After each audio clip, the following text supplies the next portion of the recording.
আমি দেখতে চাইলাম শয়তানটা কই। 40 পাউন্ড মিশরীয় পয়সা লাগলো জাদুঘরে ঢুকতে।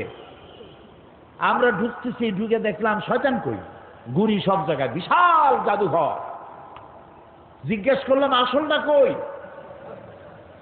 বলল যে তিনি দোতলায় আরাম ফরমাচ্ছেন, ওনারে দেখতে হলে আরো 40 পাউন্ড দেওয়া লাগবে। তো চিন্তা করলাম এটা কি অপচয় হয় নাকি। পরে দেখলাম আল্লাহ তাআলাই তো বলেছেন, কুল সিরু ফিল আরদ ফানজুর কাইফা কানা আকিবাতুল মুকাজ্জিবিন। আমার দুনিয়া ঘোরো আর আমার সত্যের অস্বীকারীরা তাদের পরিণতি আমি কি করেছি চোখ দিয়ে দেখো। তো আল্লাহই তো কইছে দেখতে, যাই দেখে আসি। যাই দেখলাম গ্লাসের বক্সের ভিতরে মিস্টার ফেরাউন চিতই শুয়ে রয়েছে। জীবনে তো শয়তান দেখি নাই, আমার মনে হয়েছিল শয়তান যদি দেখতাম মনে হয় এইরকমই হইতো। চোখ দুইটা এখনো আছে, মাথায় কয়েক গাছা চুলও আছে, হাতের নখও কয়েকটা আছে, গলাটা এরকম চিকন, বডিটা কাপড় দিয়া জড়ানো। আহারে ফেরাউন, কি জ্বালান জ্বালাইছ। মুসা আলাইহিস সালাম অনেক সময় তাকায় দেখলাম, আমার মন ফিরে গেল 3500 বছর আগের কোরআনের পাতায়, ইতিহাসের পাতায়। এই ফেরাউন মুসা আলাইহিস সালামকে তাড়া করেছে। মুসা আলাইহিস সালাম সাগর তীরে বসে আছেন।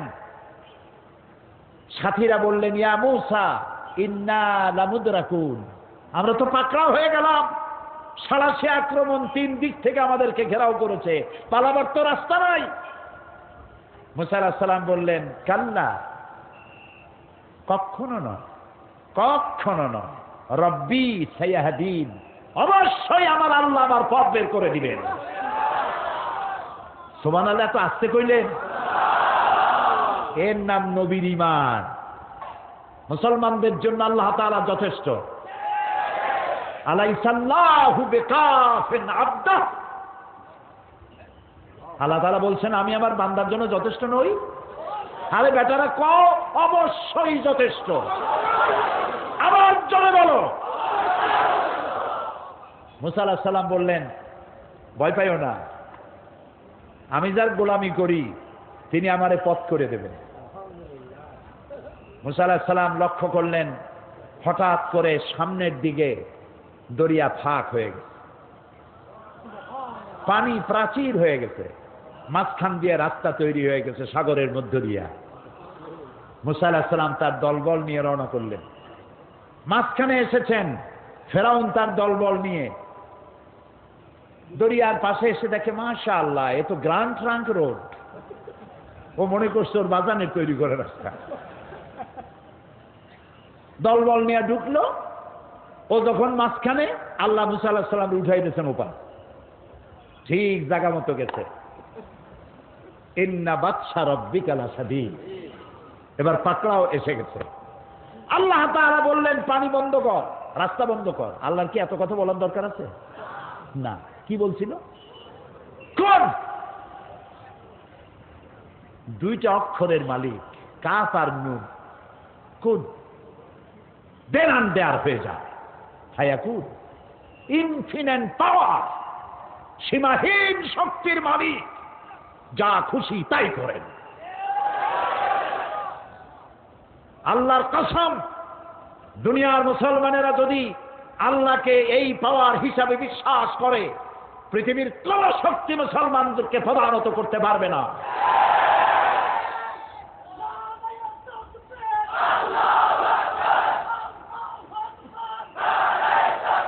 বাস, রাস্তা বন্ধ হয়ে গেল।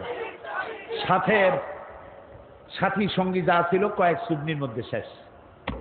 এখন ফেরাউন একা সাগরের উত্তাল ঢেউয়ের মধ্যে একবার নিচে চলে যায়, আবার উপরে ভেসে ওঠে।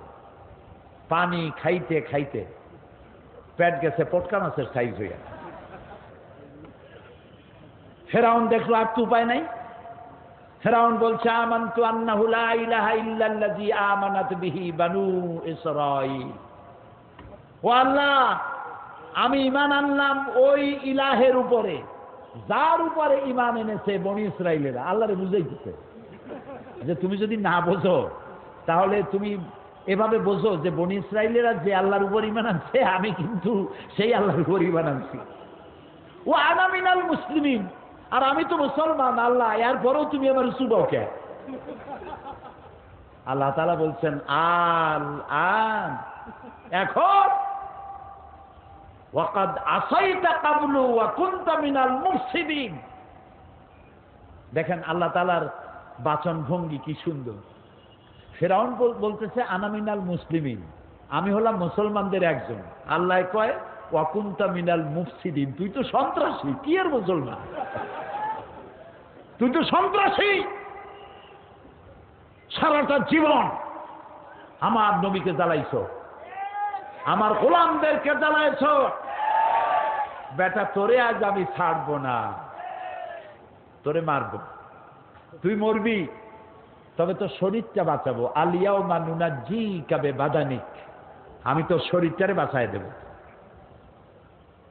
পানিতে নষ্ট হবে না, জলচর প্রাণীরা খাবে না, মাটিতে নষ্ট হবে না, পোকা মাকড়ে খাবে না, আমি তোরে শুটকি বানাইয়া রাখবো কিয়ামত পর্যন্ত, যাতে পৃথিবীর সব স্বৈরাচারেরা তোরে দেখে যেন শিক্ষা নিতে পারে।